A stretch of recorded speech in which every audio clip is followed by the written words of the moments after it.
即使唔同嘅烹調方法、唔同嘅調理咧，都會有唔同嘅效果。就好似我哋泰加奶啱啱去到呢個大會啦，我哋做咗一個分享會。咁我哋喺嗰個嘅宴會上面，咁嗰條就係一個東星。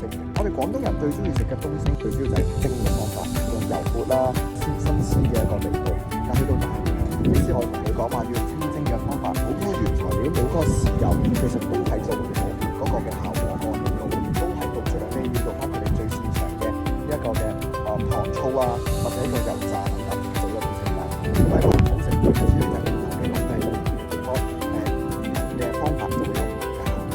冇話邊個最好，邊個唔好。有陣時候我哋就要去習慣，好似我哋嘅泰加奶，我哋嘅葡萄咁。